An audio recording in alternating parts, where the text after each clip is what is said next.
on Bibi. We had a very good talk. We discussed what is going to happen, and I'll be very available on January 20th, and we'll see. As you know, I gave warning that if these hostages aren't back home by that date, all hell's going to break out, and very strong. So Donald Trump just issued a very stark warning to Hamas today. Return the hostages, or in his words, all hell's going to break out, and very strong. But here's the reality. Hamas is still standing, and not because of their own strength, but because of their enablers. We all know Iran is the head of the terrorism proxy snake. We've been talking about it for years. They provide the weapons, they provide the training, they provide the logistics, they move it around the Middle East. But what many people don't realize is that Qatar, or Qatar, is the beating heart that pumps the lifeblood, money, propaganda, and legitimacy into Hamas and other terror groups. Let me explain. They bankroll Hamas's operations through deceptive means, spread global propaganda through Al Jazeera, and finance anti-Western ideologies around the world, all while hosting events like the World Cup and pretending to be a modern mediator. And here's another critical fact. Hamas doesn't want a deal. How many times do I have to say it? The moment a deal is made, guess what? Their relevance disappears. They thrive on the chaos because that's how they maintain control and continue to get that spotlight and the funding and all that international attention. Nothing more than PR whores. So here's the question. What can Trump do to Hamas that Israel hasn't already done? The answer is simple. Dismantle Qatar's empire.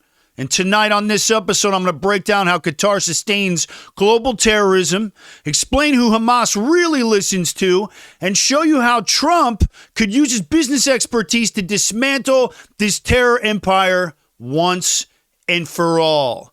Get ready for it.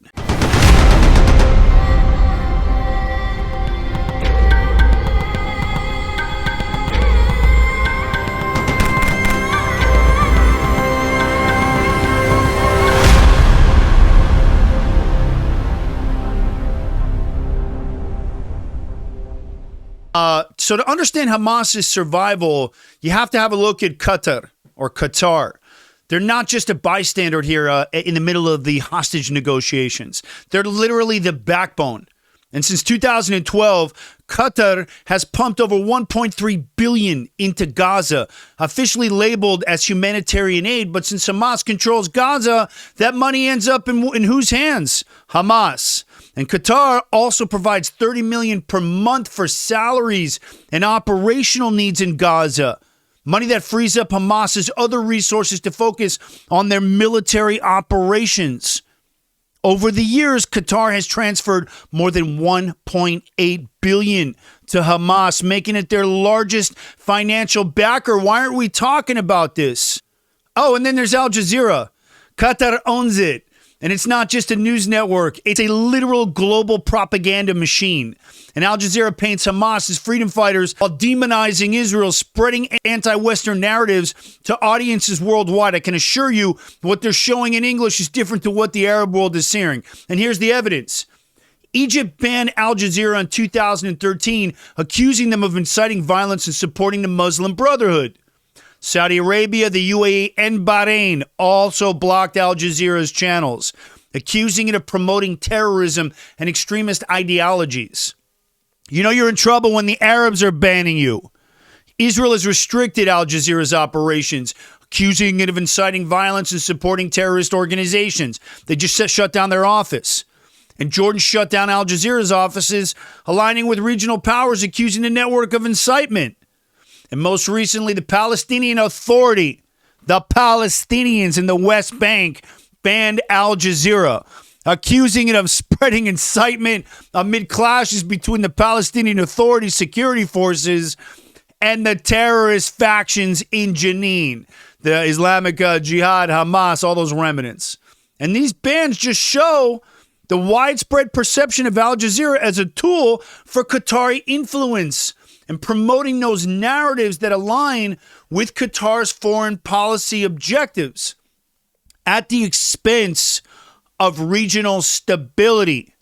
They're behind it all. And on top of this, Qatar spends billions funding universities and research centers in the United States and Europe. They embed anti-Western narratives under the guise of academic support, financing these ideological foundations for the next generation of extremism. And it's all wrapped in with that crazy Marxism, whacked out garbage we've been seeing for the last year unfolding on campuses. You want to know where it all came from? Qatar. Qatar's behind all of the anti-Semitism that has exploded across this planet. Here's the kicker. Hamas doesn't want peace. If a deal is reached, they lose the conflict they need to justify their existence. If they didn't have the Jews to go after, trust me, they'd kill each other. And every dollar Qatar funnels into Gaza through Hamas is another dollar spent maintaining that chaos and not rebuilding or supporting any of that civilian infrastructure they never built in the first place. And all of this is happening while Qatar tries to present itself as a modern global player. And they host events like the World Cup. They broker peace deals. And they play the victim when called out. But make no mistake, Qatar is the beating heart, in my opinion, with Iran as the snake for global terrorism. Hey, are you guys digging the Aaron Cohen show? Do me a favor. Help support the show and become a Season 1 sponsor. Hit the link down in the description and grab yourself a mini sponsorship package. They start at $25. We're completely independently produced, and it helps keep the lights on in the studio, and it also helps me continue to combat that nonsense anti-Israel misinformation that's out there while bringing you guys continued cutting-edge analysis of the Mideast, counterterrorism, Israeli special operations, and U.S. national security. Do me a favor, support the show, grab yourself a mini sponsorship package down in the description, and join my Season 1 sponsorship team. Appreciate you guys. Ask yourself, so Aaron, who does Hamas actually listen to? That depends. Iran is their military lifeline. Iran provides the weapons. They provide the direct funding and the training and operational and logistical support to carry out their terror operations. The rockets you see fired into Israel, they're built with Iranian funding and training. But Qatar is their financial and political safety net. These guys have been negotiating for these hostages in the middle of this deal for over a year. And while Iran gives Hamas the tools to fight, Qatar makes sure Hamas can survive politically and financially. And they bankroll Hamas indirectly, funding their propaganda through Al Jazeera, shielding them from complete international isolation by acting, as I just mentioned, as an intermediary in these hostage negotiations. They're legitimizing Hamas, and nobody's speaking to it. And without Iran, Hamas wouldn't have the firepower to attack, but without Qatar, they wouldn't have the resources to govern in Gaza or to pay for their terrorists. Both play critical roles, but I just want to be very clear here to explain to you what's actually happening. But Qatar's indirect support makes them the lifeline that Hamas needs to keep rejecting peace and perpetuating that chaos.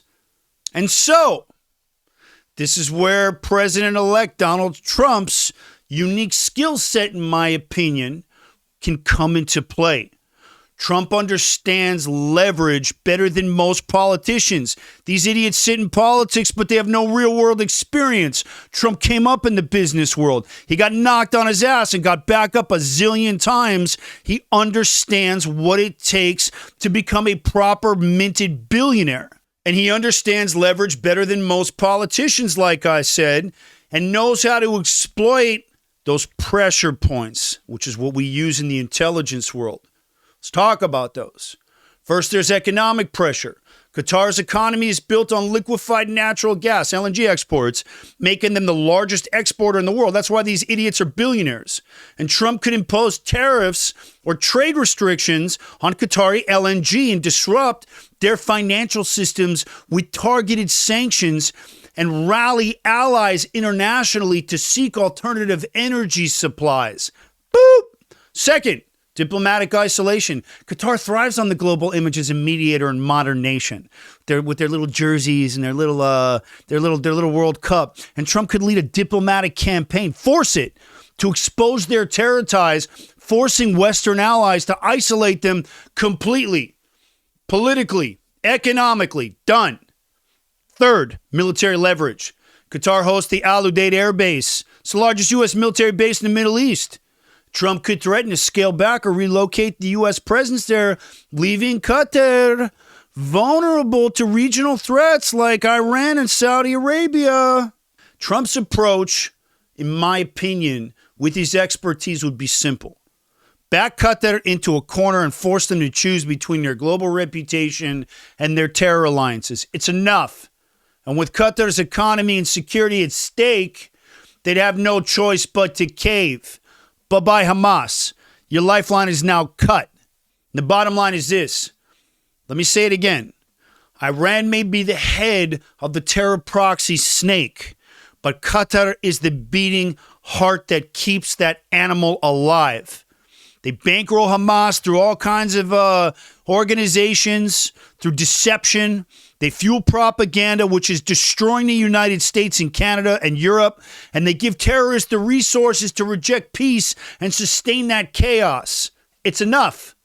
And Trump has the tools to dismantle Qatar's empire through economic pressure, that diplomatic leverage, military pressure. And if Trump backs Qatar into a corner, it's going to be a game changer, not just for Israel, but for all global stability.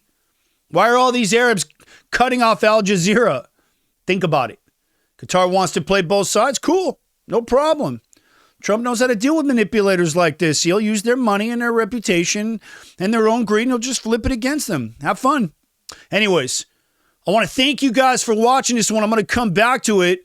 If you believe it's time to expose Qatar for what they really are, do me a favor, share this episode. Subscribe. Please support the show. And let's keep pushing back against these enablers of terror so we can get together and make this world a safer place. I'm going to come back to this one as it continues to unfold. As we get closer to the 20th, it's going to be interesting. The Aaron Cohen Show is brought to you by the Cherries Deep Concealment Holster. This is the same holster I trained Keanu on for the John Wick franchise. It runs below the waistband. As you can see here, the clip is on the same line as the actual pistol. And, or BWB is what it's called, means two things. One, this thing's never going to fall off if you have to go hands-on because of where it rides. It's literally below the belt line. Two, zero digging into your gut, which makes this the most comfortable inside the waistband appendix holster on the planet. In fact, it's so badass that it got its own abbreviation, which is BWB, or below the waistband. Ambidextrous for my lefties out there. Just flip the clip to the other side. Clip is fully adjustable. And as you can see, the holster is skeletal. You don't need a ton of real estate down there. It's just a waste. It's a waste. It's just not comfortable. And it's about minimalist and you can see how skeletal and tiny this thing is. Also, fits every double stack 9 and 40 Glock and a ton of other pistol models. Hit the link down in the description. Also, lightning fast draw with just a little bit of training. Hit the link down in the description. And there's a bit of a lead time right now due to demand. So this is a pre-order, but trust me, they're worth the wait. Hit the link down in the description. Grab yourself one of these bad boys and finally carry with comfort while concealed. I'll come back to this one. I'm Aaron Cohen. You're watching The Aaron Cohen Show, and I will catch you guys soon on the next one.